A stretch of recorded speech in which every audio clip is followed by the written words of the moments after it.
Good morning, everybody. I'm back today, and we're going to pick up where we left off from last night anyways. So, basically where we're at is step number 9 here, which is, let me zoom in for you. The installation of on-vehicle equipment on the right-hand side fender and fender supports, as well as the spaced armor plate, which is right here, all dried and ready to go on. So I think at this point you guys kind of get the process in understanding how we do the glues and so forth. So I'm not going to film me installing all this. I think that would be pretty tedious for you. So I'm going to get to work on step number 9, and I'll see you guys in a bit. Hey guys, I'm back again. So I have completed step number 9. It's very simple. So I simply installed the on-vehicle equipment here on the right-hand side of the fender and installed the spaced armor plating on the front. In fact, the Tamiya extra thin's not completely dry yet, but it will be shortly. Now, step number 10 begins kind of a sub-assembly. It's installation, not installation rather, but the assembly of the no-tech light, the road march driving light, the jack and the jack cradle, the antenna cradle, and one of the headlights. Which brings us into step number 11, which is installation of more on-vehicle equipment, but it's on the left-hand side of the vehicle, and then some headlights and little bits and bobs in the front. So progressing is coming right along. Now, before I do that, however, I'm going to install some more photo etch. This is out of that Tamiya Stug 3G photo etch set, which of course would work for a Panzer 3L because of they're the same vehicle chassis. So I'm going to install the, let me zoom in so you can see these. So what I'm going to be installing is these two engine intake screens, which go on either side of this, and then these two little side plates here, which go on down on the bottom, so it gives it that little bit of extra added detail. Now, as I've said in earlier videos, please understand that this step is optional, that you can build this straight out of the box as is. Now, before I actually begin this process, I'm actually going to do a little painting, and there's a reason why for that. And I have in my possession, because I was going to do this completely free of an airbrush, a can of Tamiya spray in flat or matte black, and this is a lacquer. And what I'm going to do is I'm going to hit, so to speak, the black. This black paint into these engine intake areas, because once I attach my photo etch screen and I begin to paint the model, I don't want to see yellow plastic in there. That wouldn't look very realistic at all. So just this little shot of black is going to give it a little bit of depth and make it stand out. So I'm going to go take care of that, and then I got to let it dry, and then I'll be back, of course, for subsequent episodes. Thanks. See you soon. Back again, just to show you what I did. A really good illustration is why an airbrush is so handy. So I used the spray can to spray into these grates, and it dries pretty quickly, surprisingly. But I couldn't get it in all the little crevices and the little nooks and stuff. So I actually had to go back with a bottle of the Tamiya flat black and a brush to get into all those places. I need to let that dry, so before I even think about putting these photo etch grills on. But that was an interesting experience. Yeah, not a lot of control with a spray can. Of course, I think we all knew that. It's really about large coverage. And I know it looks like a mess, but remember, when I get this thing painted, you're not going to see any of that, so it won't matter. So, anyways, I'll be back in a little while, guys. I've just got to. I think I'm going to just kind of move ahead a step while this completely dries before I try to put on this photo etch. See you in a bit. Take care. Hey guys, back once again, and all the photo etch is installed. So that's all the photo etch I'm doing on this kit. So you can see the engine grills, and then if you can look here, Let me zoom in for you.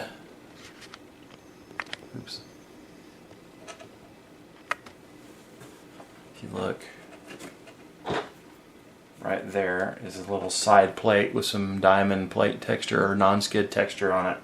Kind of fills in the gap between the bottom of the engine intake and the fender.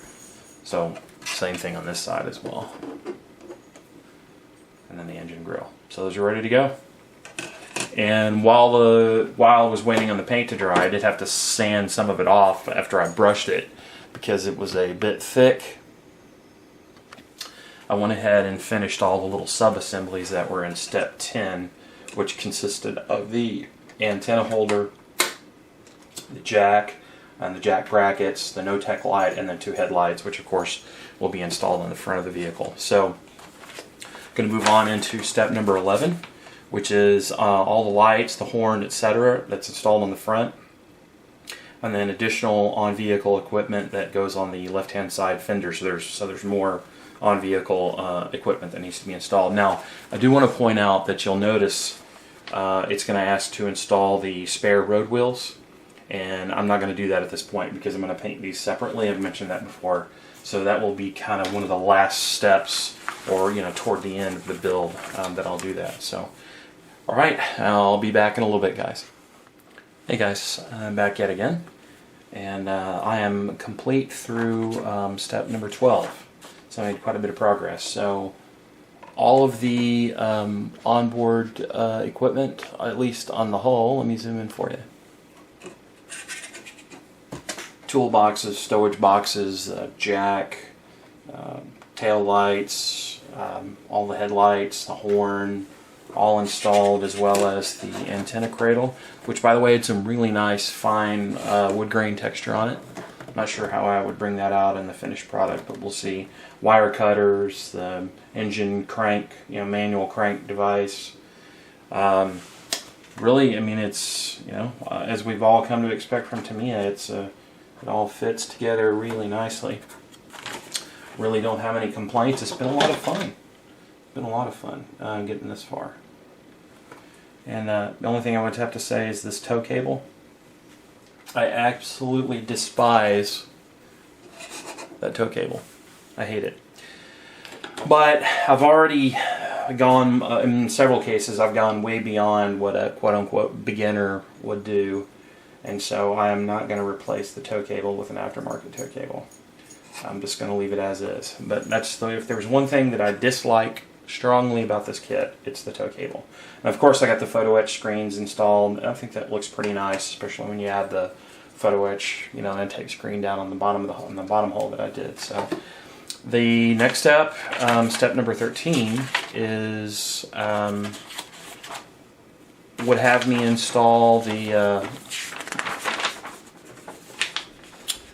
upper and lower hole together with the road wheels installed, and then install the tracks. And I am going to glue the upper to the lower hull, but I'm not going to install the road wheels or the tracks yet. I kind of do that toward the end. And then step 14 begins the spaced armor construction that goes on the turret. And so I will be doing that actually probably next.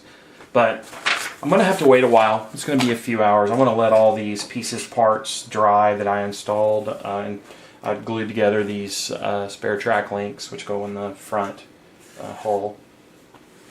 I glued together the spare road wheels too. I want to let them dry before I start sanding on them because they'll come apart if they're not completely dry. So that's pretty much it for the moment. I am going to continue working on it today. You're probably going to see this in either the 9th or 10th in this series, and I'm looking forward to getting to the painting section, so that should be a lot of fun. So thanks for watching, guys. I will talk to you later. Bye-bye. Back again, guys. Let me show you what I've done. So I glued the two hull halves, the top and the bottom, together in a pretty good bond. I was going to use the tester cement because I like that stronger bond. I mean, it's just my preference. But I decided to use the Tamiya Extra Thin and see how it does. I used a liberal amount, by the way, too, to have a little more glue material in there for that very same reason, to strengthen the bond between these two pieces. and seems to be pretty sturdy. I'm going to let it finish drying. It's been drying for about 30 minutes. It's probably mostly dry. So then, while I was waiting for that to dry, I moved right into step 14 and 15. 14 was the assembly of the spaced armor plating on the front of the turret, which I've already completed. And then 15 was the assembly of the gun mechanism, the breech assembly, the mantlet, all of that. And of course, as you can see here, I'll zoom in for you. All of that has been completed. So I'm getting ready to put that on. Now, here's another one of those exceptions, one of those optional installations that I did. So I had yet another product from RB Models. Let me show you what I have. It's another MG34 machine gun barrel. The kit part was way too big, way overscale. I'm having a hard time here. Yep. Sorry about that, fellas. I apologize.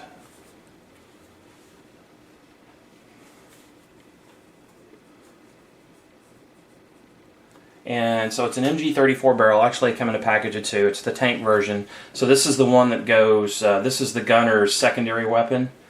And there's a little beautiful turned brass MG34 barrel here.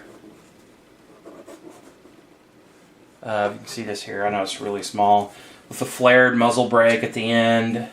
And it's hollowed out in the muzzle. It's beautiful. So the kit part was way out of scale, oversized, didn't look realistic. And what I did is I basically cut it off and I installed, if you can see that, some plastic from that part to fill in the hole where it's going to be installed. When this finishes drying, I used extra thin. I'm going to drill a hole in it the appropriate size with my pin vise and then insert the RB Models brass turned machine gun barrel. I'm going to let it finish drying first, so that's going to look cool. So this is, once again, this is shaping up to be a pretty cool project, and I'm about to start step number 16, which is the assembly of the turret and then the mantlet, the gun assembly into the turret. So I'm really close to being done with this build. Oops, sorry. And I will be back very soon and show you what progress I've made. See you soon.